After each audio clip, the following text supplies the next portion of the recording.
Baik, shalom anak-anak, selamat berjumpa kembali dalam materi pelajaran kita. Pada kali ini kita akan masuk pada bab yang kedua, kelas 8, yaitu iman dalam Kristus. Nah, sebelum kita memulai pelajaran kita akan berdoa terlebih dahulu. Mari persiapkan hatimu, persiapkan buku tulis, persiapkan alat tulismu untuk kita memulai pelajaran hari ini. Kita percaya dalam setiap pelajaran materi kita hari ini kita mendapatkan satu kekuatan baru dari Tuhan. Kita belajar tentang iman dan kita bertumbuh dalam iman, kita berbuah dalam iman dan pengharapan dan kasih kita kepada Kristus. Mari kita sama-sama berdoa, kita tundukkan kepala. Bapa yang baik, kami bersyukur buat berkat kemurahan-Mu bagi kami, di mana pada hari ini kami mempersiapkan diri kami untuk memulai setiap pelajaran kami. Biarlah kami boleh naikkan setiap iman kami di hadapan-Mu, karena kami percaya bahwa ketika kami datang dengan sikap hati yang sungguh-sungguh rindu untuk belajar setiap firman-Mu, setiap materi yang akan kami terima pada saat ini, kami akan diberkati Tuhan dan Tuhan akan melawat kami, menjadikan kami kesukaan di hadapan Tuhan, kebanggaan bagi Bapak Ibu Guru, kebanggaan bagi orang tua kami. Terpuji nama-Mu dan kami berdoa, kami siap mulai materi pelajaran kami hari ini, hanya di dalam nama Yesus Kristus. Haleluya. Amin.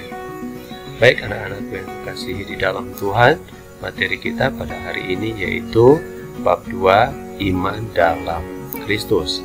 Nah, kita akan lihat bersama-sama bacaan Alkitab kita yang terdapat di dalam Yohanes pasal 14 ayat 1 sampai ayat 14, Roma pasal 6 ayat 1, Ibrani pasal 12 ayat 1 sampai ayat yang kedua, 1 Yohanes 2 ayatnya yang ke-6.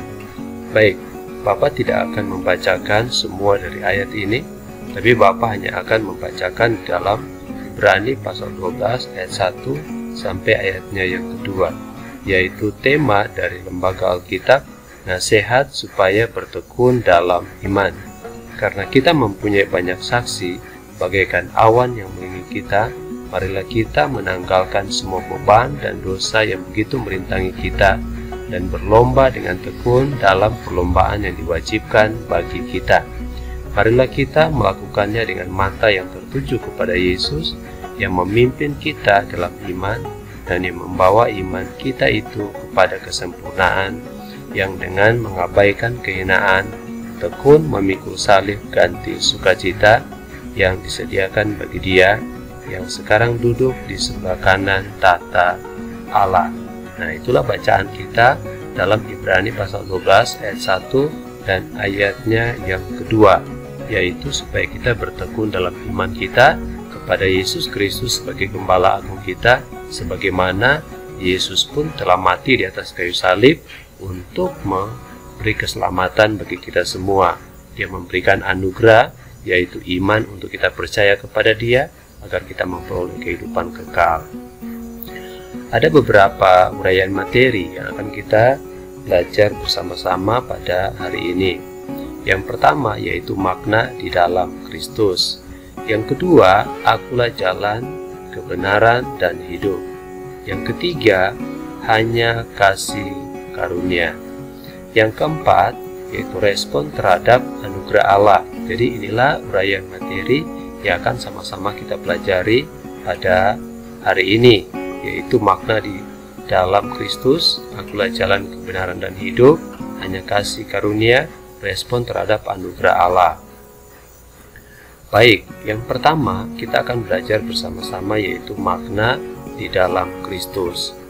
Di sini kita akan menyimak atau kita akan mempelajari bersama-sama ada kisah tentang seorang Hudson Taylor. Hudson Taylor adalah misionaris asal Inggris yang melayani di Cina selama 51 tahun. Ia mendirikan China Inland Missionary atau yang disingkat sebagai CIM, bukan CIA ya, bukan CIA ya, CIM ya, SIM, untuk mengabarkan Injil bagi orang Cina. Hudson Taylor tinggal di Cina dan hidup seperti orang Cina. Ia mengikuti semua peraturan dan budaya di Cina, bahkan dia menjadi sama seperti orang Cina.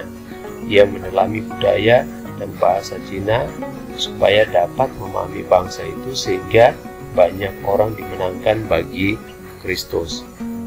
Tindakan Hudson Taylor untuk hidup dan berpenampilan seperti orang Cina bukanlah sekedar supaya pendekatan biasa, tetapi merupakan wujud penyerahan diri seutuhnya untuk menjadi rekan kerja Allah bagi orang Cina.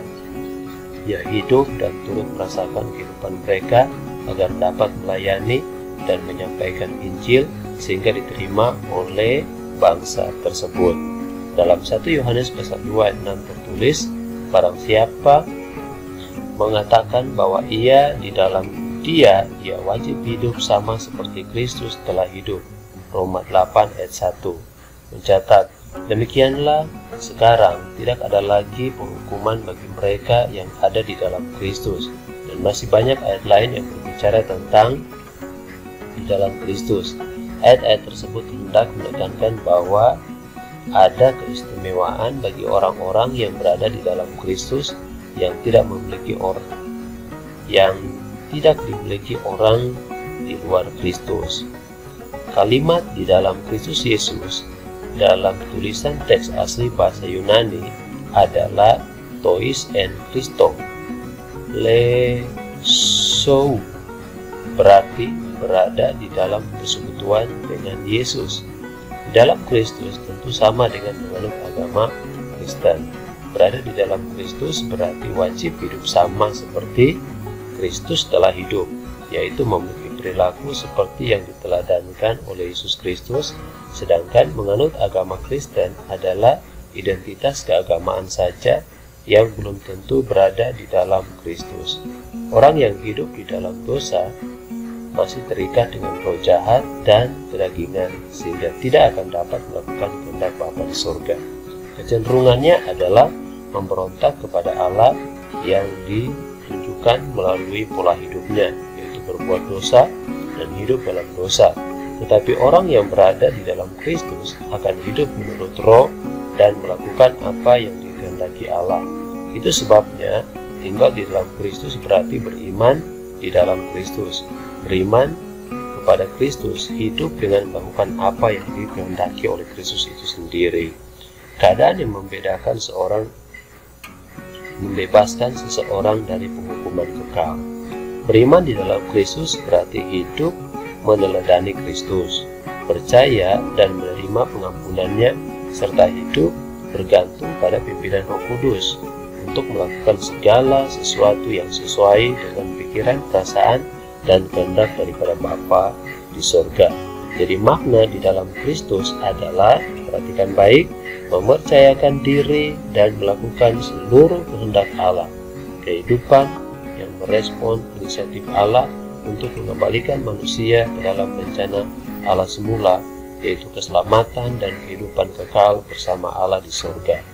Dengan ketaatan dan penyerahan diri seutuhnya hanya kepada Kristus. Rasul Yohanes menggunakan istilah percaya kepada untuk menggambarkan hubungan orang percaya dengan Kristus yang dipercayai. Bagi orang zaman itu, nama merupakan kehadiran diri seseorang seutuhnya. Maka percaya kepada Yesus atau percaya dalam nama Yesus berarti mutlak percaya pada Yesus seutuhnya. Yohanes 3 ayat 18. Jadi, iman di dalam Kristus berarti membuang semua kepercayaan kepada sumber-sumber kekuatan diri sendiri tanpa syarat kepada rahmat Allah, mengikatkan seluruh kepercayaan kepada karya Kristus yang seutuhnya demi keselamatan, dan kepada kekuasaan Roh Kudus demi kekuatan sehari-hari. Sebab iman di dalam Kristus mencangkup kepercayaan yang utuh dan ketaatan yang mutlak hanya bagi Allah. Nah, jadi kita lihat di sini pada bagian yang pertama ini dari kisah seorang Hudson, dikatakan di sini dia menyerahkan seluruh hidupnya untuk melayani Allah. Dia rela mau menjadi seperti orang Cina belajar tentang bahasanya, belajar untuk adat istiadatnya, bahkan banyak hal yang dia lakukan agar melalui kehadirannya banyak orang diselamatkan dan menerima Yesus sebagai Tuhan dan Juru Selamat. Nah, tentu ini pelajaran yang penting bagi kita, bagaimana kita harus menjadi pribadi yang bisa memenangkan jiwa bagi banyak orang, yaitu melalui perbuatan kita, perkataan kita, tingkah laku kita dalam kehidupan kita sehari-hari, baik di rumah, di sekolah, bahkan dimanapun juga kita pergi dan kita berada. Baik, itu yang pertama. Yang kedua, bagian B, akulah jalan, kebenaran, dan hidup. Yohanes 14 ayat 6 berkata bahwa akulah jalan dan kebenaran dan hidup, tidak ada seorang pun yang datang kepada Bapa kalau tidak melalui aku. Nah, kita lihat di sini pada bagian yang kedua dikatakan bahwa akulah jalan, kebenaran, dan hidup. Kata Yesus kepadanya, ayat 14 ayat ke-6 ini bahwa akulah jalan dan kebenaran dan hidup. Tidak ada seorang pun yang datang kepada Bapa kalau tidak melalui aku. Ayat ini mengandung 3 konsepsi yang harus dipahami dan dimiliki orang percaya tentang kehidupan saat ini dan yang akan datang dalam hubungannya dengan iman. Ketiga konsepsi tersebut hanya dapat terrealisasi di dalam Kristus seperti yang akan kita lihat berikut ini. Yang pertama, akulah jalan. Banyak jalan menuju Roma. Ungkapan ini hendak menepis pemahaman tentang suatu jalan atau cara mencapai sesuatu yang baik atau diinginkan, termasuk jalan menuju surga. Rasul Yohanes mengajarkan hal yang berbeda, bahwa hanya ada satu cara, jalan, dan akses masuk ke surga, yaitu melalui Tuhan Yesus Kristus. Tuhan Yesus mengajarkan dan menunjukkan jalan, sekaligus dirinya sendiri adalah jalan itu sendiri. Mengapa? Berikut penjelasannya. Perhatikan. Tidak semua orang dapat menghampiri Allah yang Maha Kudus. Pada masa Perjanjian Lama hingga Perjanjian Baru, hanya imam yang mewakili seluruh umat untuk memohon pengampunan dan berkat dari Allah.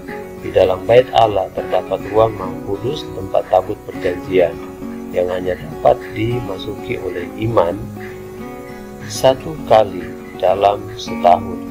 Ruang Maha Kudus ini dibatasi dengan tabir yang sangat tinggi.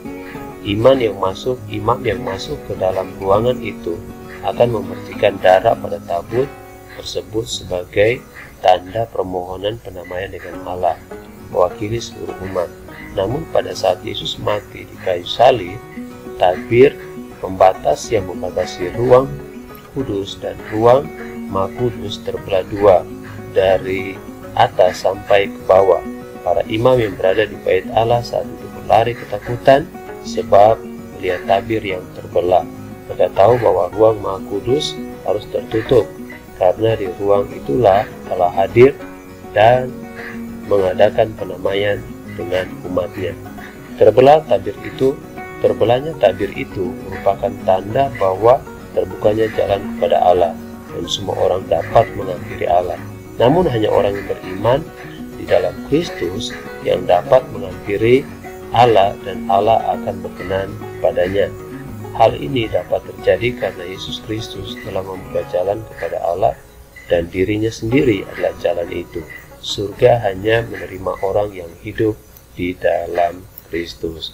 Baik, pada bagian yang pertama di sini, akulah jalan, kebenaran, dan hidup, dikatakan bahwa Tuhan mengajarkan dan menunjukkan jalan, sekaligus dirinya sendiri adalah Allah itu sendiri.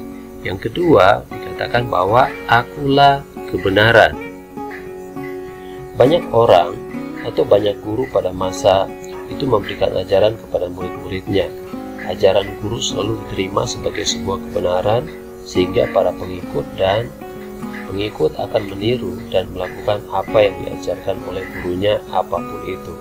Hanya Yesus Guru Agung yang mengajarkan kebenaran, dan keberanian mengatakan dirinya sendiri adalah kebenaran itu. Meskipun Yesus menjelma menjadi manusia, ia tidak berdosa. Ia mengajarkan kebenaran, ia melakukannya, dan ia sendiri kebenaran itu.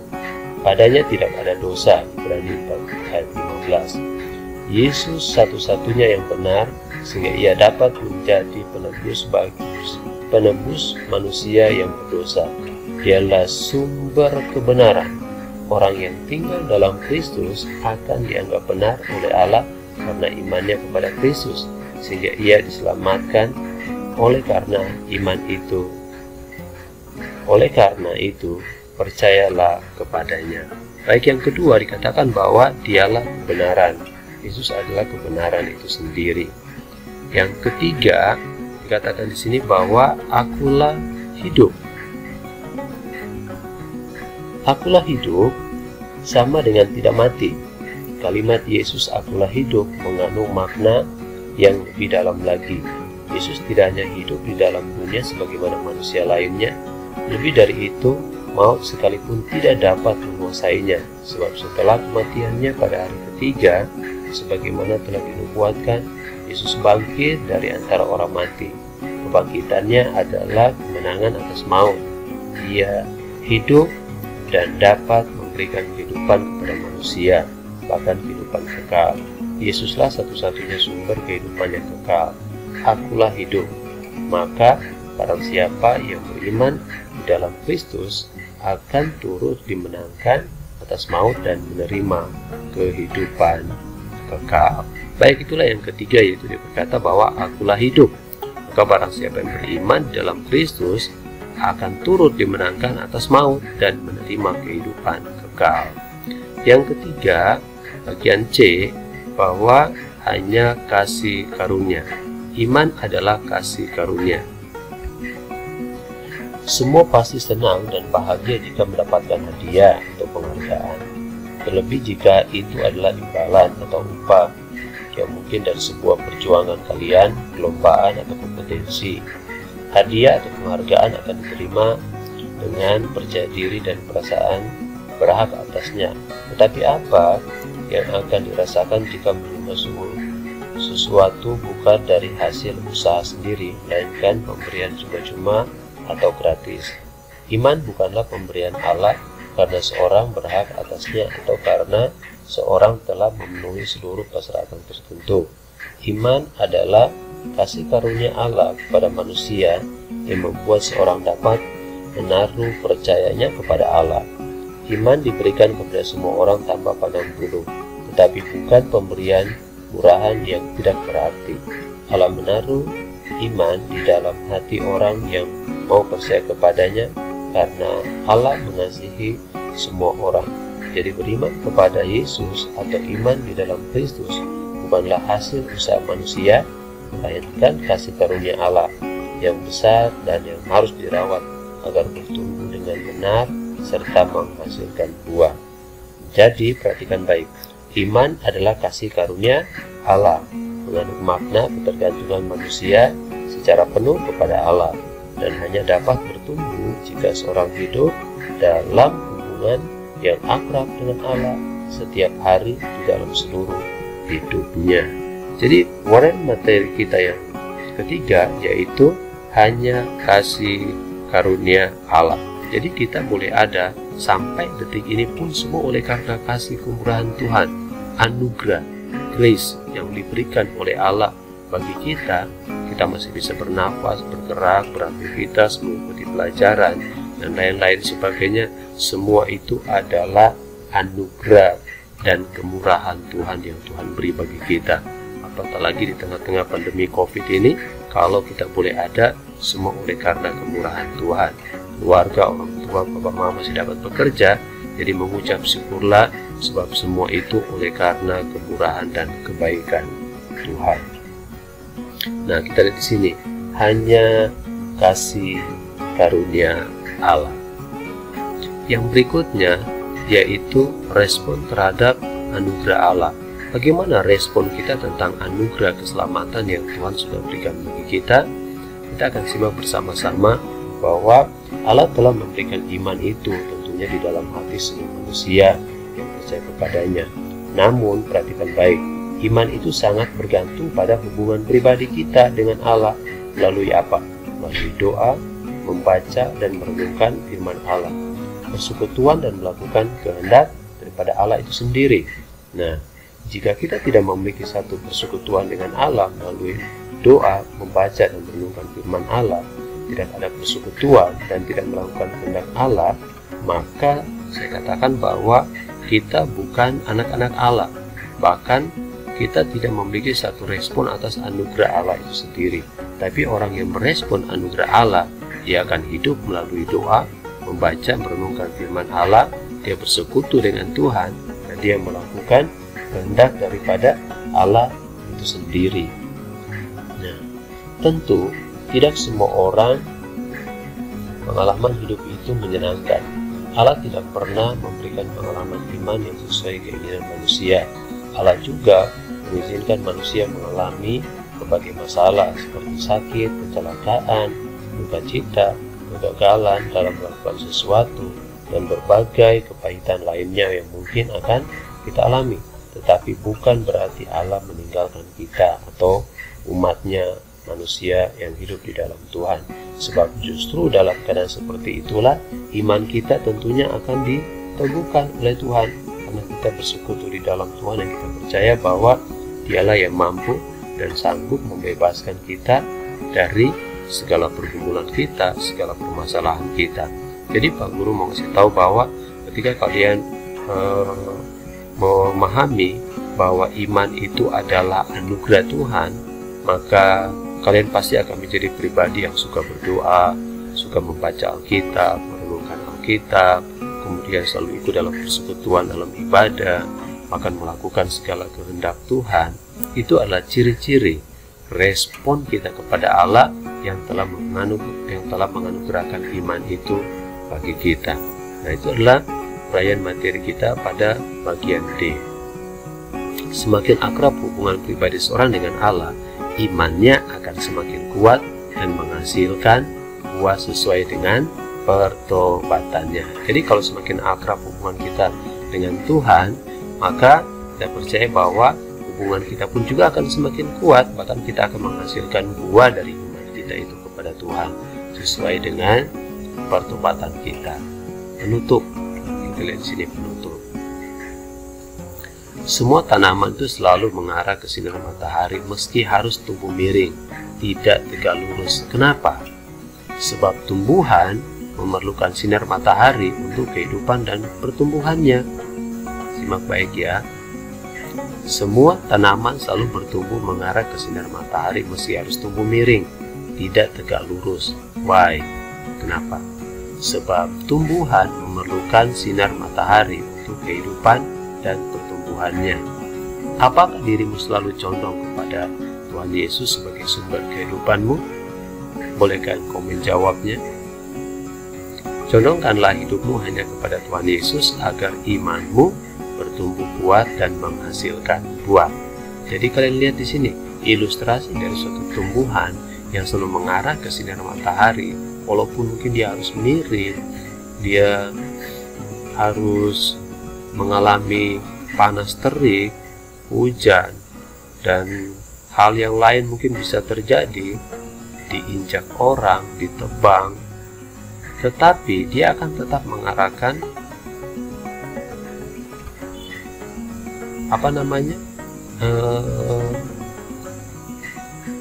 sumber kehidupannya itu atau proses fotosintesisnya itu dari sumber matahari itu sendiri, sehingga melalui matahari dia boleh menggunakan proses fotosintesis supaya dia dapat bertumbuh, untuk menghasilkan daun, menghasilkan ranting, akan menghasilkan pohon, bahkan yang terakhir dia akan menghasilkan buah.